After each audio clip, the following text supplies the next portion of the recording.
Mohamed Hassan Louazani pour la démocratie et le développement humain. الأستاذ إدريس صار في نفس المسار ديال الأستاذ شقيق اللي هو المقاربة المقارنة، والمقارنة طبعا نعرف أنها ذات فائدة مهمة سواء كانت بين المختلفين أو بين المختلفين كذلك. سبق أن عقدت مقارنة بين عبد الهادي بوطالب وبين المهدي بن بركة في قضية إكس ليبر في مؤسسة عبد الهادي بوطالب. تدور في ذهني الآن مقارنة أخرى مع رجل مختلف ماشي مختلف ونفس المسار اللي هو السي أحمد بن سودة، بين بوطالب والسي أحمد بن سودة. التحق بكتلة العمل الوطني معا، التحق بالحركة القومية في 37 لما انشقت الكتلة بتكتير من إبراهيم الوزاني لأنه هو اللي كان رئيس ديال الخلية ديالهم. مشاو مع الوزاني بقاو في حزب الشورى معا، انشقا معا في 59 عن حزب الشورى والاستقلال، انضم للاتحاد الوطني للقوات الشعبية، انسحب من الاتحاد الوطني للقوات الشعبية. أصبحت لهما مهام بالقسم أنهوا حياتهم السياسية بأنهم مستشاران للنفس، مجموعة ديال المحطات فيها تشابه وربما تحتاج كذلك إلى مقارنة. وفي مذكرات كل منهما يذكر الآخر في كل خطوة من خطواته السياسية. إذا خدينا مذكرات بوطالب كنلقاو فيها بن سودة حاضر، وإلا خدينا المذكرات ديال بن سودة كنلقاو فيها بوطالب حاضر. طبعا مما يغري كذلك بالمقارنة مع الاستعانة ببعض الأمور الأخرى، وطبعا دائما المقارنة كيف ما قلت عندها أهميتها القصوى. ننتقل إلى مقاربة أخرى مع الأستاذ أنطوان فيوري، قاله الكلمة ويتفضل مشكورا. شكرا سيدي. On n'a pas énormément de temps, mais avec tout ce qui a déjà été dit, je me propose, comme je l'ai indiqué dans le programme, de prendre un aspect de la personnalité de Mohamed Hassan Louazani, de ce qui fait qu'on retient cette notion de combat par la plume. Comment est-il arrivé à en faire une vocation, en quelque sorte, et avec l'objectif primordial de conquérir l'opinion internationale. Donc c'était un homme d'avant-garde, parce qu'aujourd'hui l'opinion mondiale existe et elle est chahutée, mais à l'époque c'était quelque chose d'encore très local, national et très peu international. Et pourquoi cette option qui le caractérise, c'est qu'il a eu très tôt la conviction, qui est corroborée maintenant par toutes les histoires, analyses historiques, c'est qu'un pays comme le Maroc, ou un pays dominé par des puissances nettement plus fortes, ne saurait être combattu uniquement par la force. Elles avaient une force militaire telle que c'est par un autre biais qu'on pourrait récupérer l'indépendance. Donc on souffrait de cette dépendance nouvelle, et plus elle se prolongeait dans le cas du Maroc, donc 1912, c'est la dépendance qu'il a vécue, à peu près tout petit enfant, et très rapidement, il s'est rendu compte que les aventures militaires, si méritantes soient-elles, dans les montagnes, n'aboutissaient à rien, au contraire, légitimaient l'occupant à intervenir avec force. Et je me souviens de ce qu'il me racontait aussi dans sa très prime enfance, à Fès. Il était particulièrement intrigué par ce qui se passait dans le Rif et le combat de Kemal Atatürk en Turquie contre les puissances étrangères. Il expliquait qu'il descendait au Mellah, il avait 12 ans, 13 ans, pour acheter des journaux, pour s'informer. C'est quand même incroyable, un gamin de la Médina de Fès qui a l'idée qu'il faut voir ailleurs l'opinion des autres. Donc il fait déjà maîtriser d'une certaine façon le français pour lire ses journaux. A-t-il rêvé à ce moment-là d'en faire sa vocation? Probablement pas. Mais ce n'est pas indifférent au fait qu'il est, et ça pour c'est pas encore très bien explicable, pourquoi s'est-il rendu en France? C'était scandaleux à l'époque pour quelqu'un de son milieu d'aller en France. Très peu de Marocains avaient une formation à la langue française. Et il s'est convaincu de la nécessité de connaître la langue de celui qui vous occupe, c'est même assez astucieux pour pouvoir le contrer, pour pouvoir lui répondre tout simplement face à certains comportements sur place. Et aussi la force donc qui écrasait son pays. Très humiliant, et le peuple marocain était effectivement affaissé à l'époque devant cette domination étrangère. C'est la première fois que le Maroc, bon, il a eu beaucoup de guerres, mais en général il pouvait repousser à part les villes côtières, mais en général à l'intérieur du pays, vous n'aviez même pas, les Turcs sont arrivés à pénétrer à l'intérieur du Maroc. Et là, patatras, le Maroc est complètement soumis à une puissance étrangère. C'est quelque chose de tout à fait troublant et certainement tragique dans la mémoire de l'élite de l'époque et du peuple. On ne savait pas comment se comporter. Et en fait, comment lui arriver cette vocation, en quelque sorte? Il décide d'aller à Paris. On n'a jamais pu élucider jusqu'à présent qui dans la famille a pu vraiment lui dire « vas-y, allez-y ». Il n'y avait même pas 10 Marocains musulmans à l'époque. C'était des Israélites qui avaient appris le français depuis le 19e siècle grâce à l'Alliance israélite universelle, à Fès notamment. Mais des musulmans allaient apprendre la langue du chrétien, c'était quelque chose d'inadmissible. Et lui, il a pensé qu'effectivement, il a pris le courage, probablement quelqu'un dans sa famille l'a incité que c'était peut-être pas une mauvaise chose d'aller voir déjà. On sait qu'il y a toujours eu des Marocains qui sont allés voir, pas sous ordre du sultan, pour voir qu'est-ce que c'est que ces pays d'Europe. Et donc, il est parti. Il se retrouvait faire un bac à Paris, parce qu'à l'époque, il n'était pas possible de faire un bac pour un étudiant marocain au Maroc, et s'est inscrit dans un lycée. Il a emporté le bac, et tout de suite après, 1927, il s'inscrit à Sciences Po Paris, premier Marocain. Et à l'école de journalisme, haute école libre de journalisme. Et donc, voilà, c'est quelque chose d'extrêmement intéressant.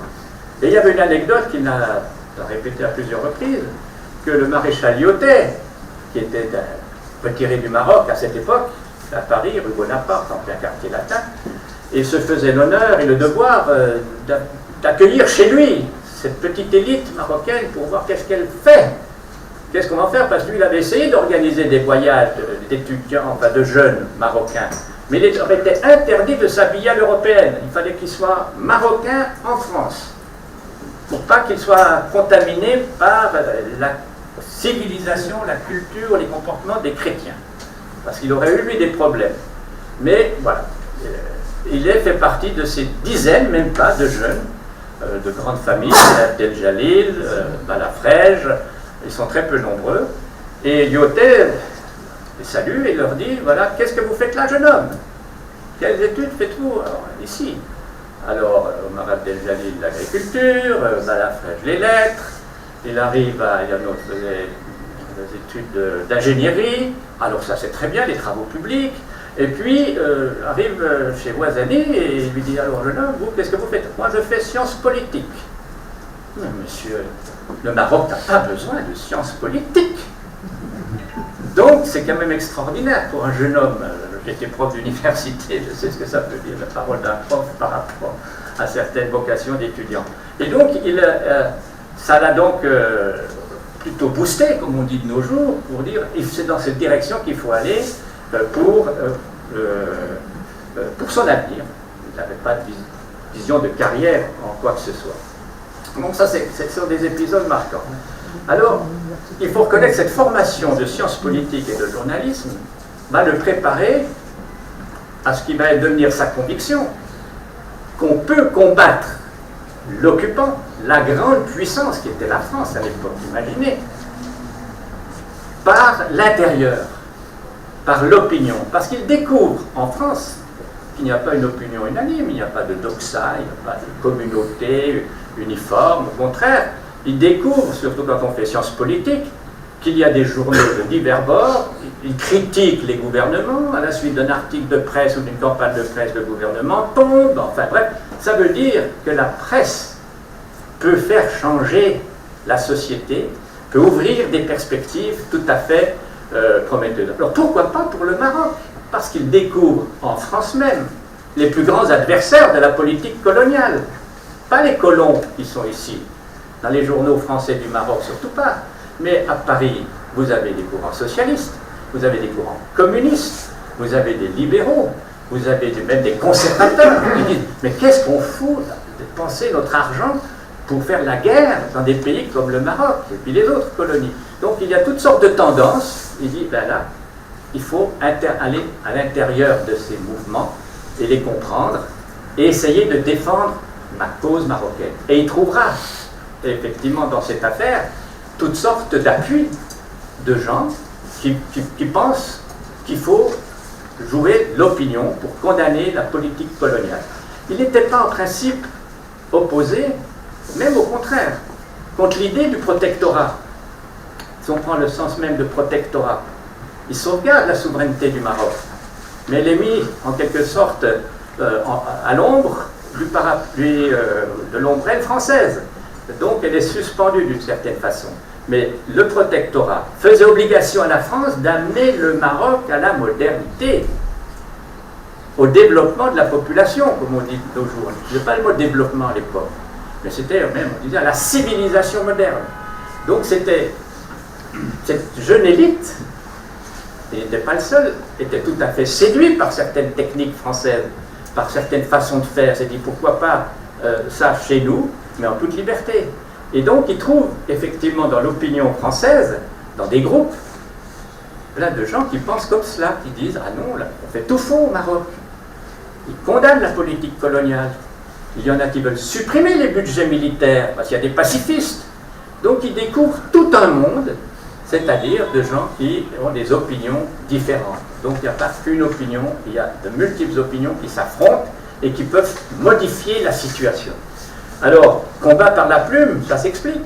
On va combattre par la plume en répandant des opinions, des informations. Et là, il va avoir tout un parcours, j'ai oublié d'être rapide, bien que ce soit très long, c'est-à-dire il va découvrir ce qu'on appelle le militantisme. Parce que ce concept pouvait exister de le Maroc, de sa naissance, au début du protectorat, certainement pas. Le militantisme, il y avait des mouvements, certes, des mouvements de rébellion, des choses de ce genre, mais pas du militantisme, c'est-à-dire quelque chose d'organisé en fonction d'un objectif. Et par toute une série de rencontres, il va être, c'est le point qui mérite d'être maintenu ici, mais ça va rester jusqu'à la fin de sa vie finalement, Mohamed Hassan Ouazzani va rester un militant, et son instrument c'est la plume, c'est pas le cocktail Molotov ou trouver des armes, etc. Par la plume, par la persuasion. Alors, il s'engage tout de suite. Il est encore étudiant, il vient de commencer ses études.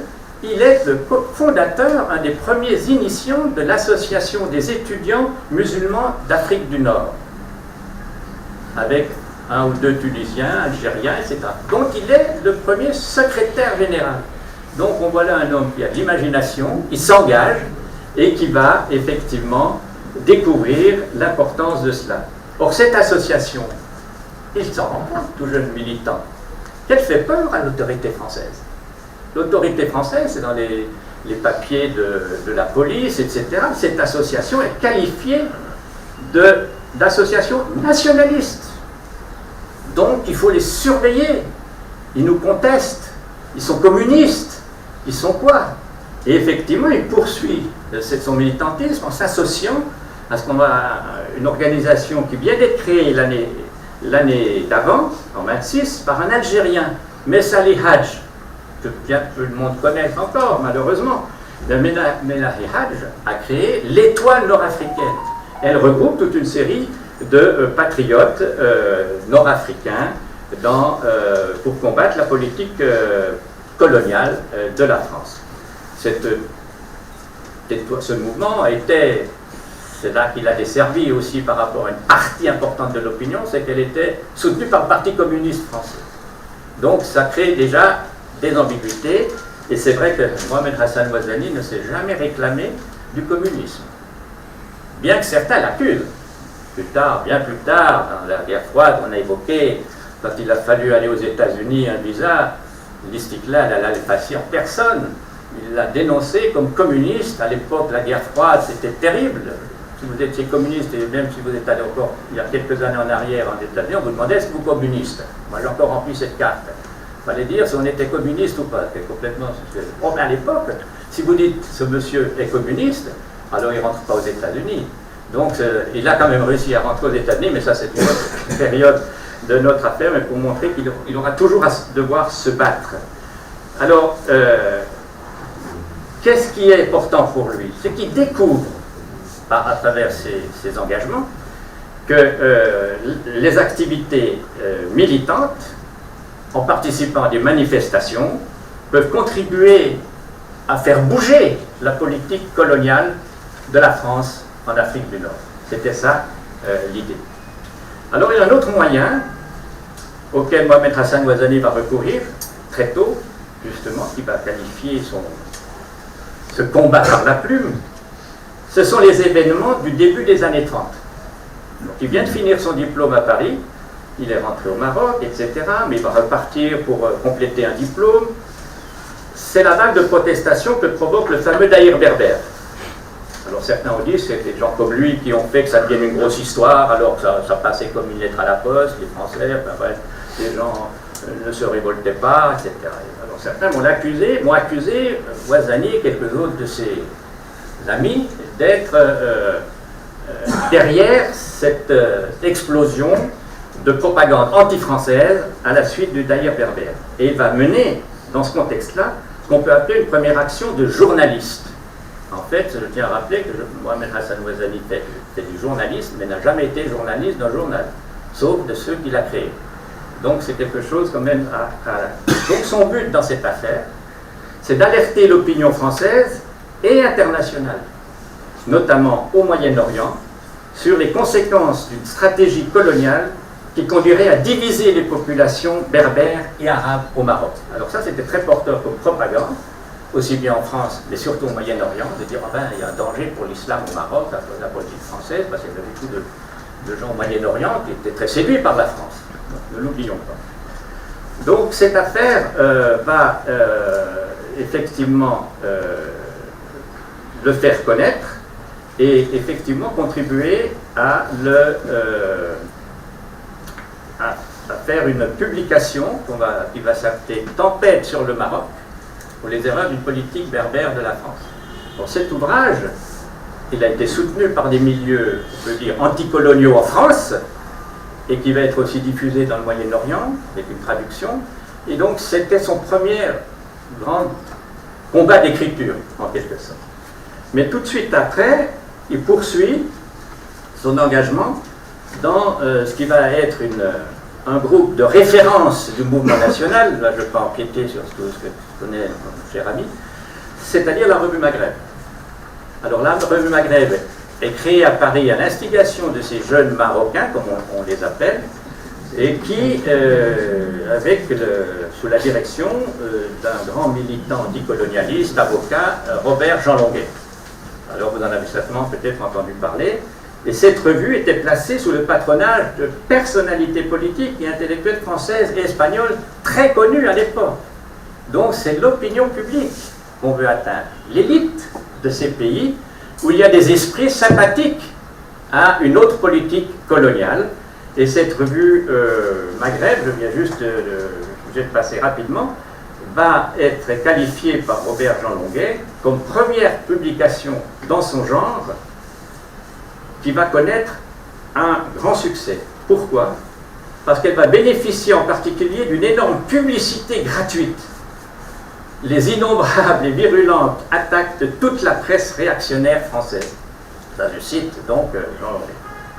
Les colonialistes exploiteurs avaient senti le danger. C'est en effet autour de Maghreb, d'abord, et ultérieurement autour des excellents journaux édités au Maroc par Mohamed Hassan Ouazzani, que ce format se cristallisa et se développa le mouvement nationaliste marocain, poursuit Robert Jean Longuet.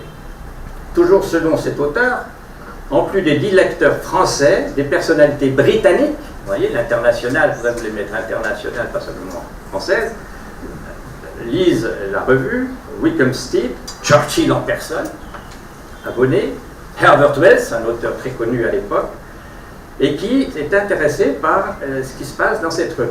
Un historien même français, qui a travaillé aussi sur cette question, confirme que Maghreb a été une date importante de l'histoire du mouvement national. Et note que son originalité était d'associer les jeunes Marocains qui assuraient le financement de cette revue, ce qui est intéressant, notamment à travers une famille de Seprioui de Fels qui finançait en partie cette publication. Donc il y a là tout un mouvement qui est mis en place de conquérir l'opinion internationale et de réunir quelques jeunes Marocains qui avaient la plume pour écrire dans cette revue.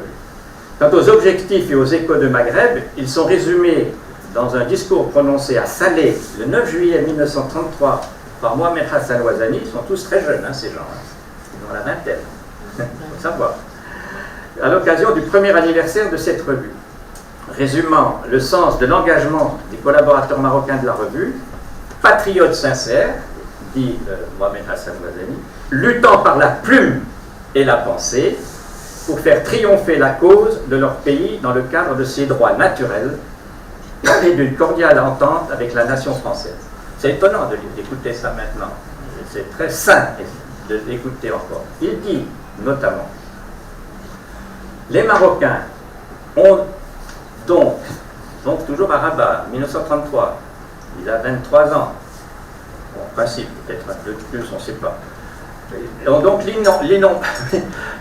l'ébranlable conviction que leur ardent amour pour la patrie, leur dévouement à sauvegarder ses intérêts et à défendre ses droits ne sont pas inconciliables avec la possibilité d'une réelle et loyale entente avec la France, à condition que les gouvernements successifs de ce pays justifient cette entente par tout l'effort possible et avec toute la sincérité voulue. Alors, si les Français, évidemment, n'entrent pas en matière pour comprendre cet accent-là, ben, ils auront encore à nous entendre et ça va se gâter. Donc, il y a toute une étude maintenant détaillée sur cette revue Maghreb, publiée par un jeune Français en 2015, étude de master, et qui conclut, fait cette remarque que j'ai trouvée intéressante, que ces jeunes intellectuels marocains à Paris, Ouazani, Abdeljalil, Mohamed El Fassi, savent se placer dans la langue du colonisateur. Donc en se plaçant dans la langue du colonisateur, évidemment, il touche le point faible de celui qu'il faut combattre. Alors, dans mon texte, il y a évidemment toute une série d'autres manifestations du combat par la plume, c'est-à-dire la participation à des congrès socialistes, militants et autres, par de la publication de manifestes, d'appels même au peuple français, des tracts, il distribue lui-même des tracts à Paris en 1936, dans l'idée qu'il y aura le succès parce qu'il y a le Front populaire qui a pris le pouvoir, donc les socialistes, et ils vont nous entendre. Donc je fais un appel au peuple français pour changer la politique coloniale de ce pays, d'ailleurs critiqué en France. Alors, il y a d'autres épisodes, mais qui ont été abordés pour après l'indépendance, parce qu'effectivement, 1936, même pendant 10 ans, il n'y a plus de combat par la plume. Il est en exil, et il reprendra ce combat par la plume en 1946, très rapidement. Et là, il va internationaliser aussi ce combat, parce qu'il est un de ceux qui va vraiment introduire la question marocaine au sein des Nations Unies. On a tendance à l'oublier. Il fallait, n'y croyez pas, la France avait beaucoup d'amis dans le Moyen-Orient, etc. Et donc, ce n'était pas évident de présenter la cause marocaine contre la France aux Nations Unies. Et jusqu'à Aix-les-Bains, on l'a évoqué. Aix-les-Bains, ici on célèbre beaucoup Aix-les-Bains, moi ça me choque, parce qu'Aix-les-Bains était une manipulation française pour dorer la pilule, comme on dit, en vue de la prochaine Assemblée Générale des Nations Unies, où la question marocaine a été débattue, pour que la France puisse dire oui, nous négocions, calmez-vous, ne nous condamnez pas. Voilà ce qu'on pourrait dire, et il reste tellement de choses à dire encore sur ce combat par la plume. M'excuse d'avoir fait ça.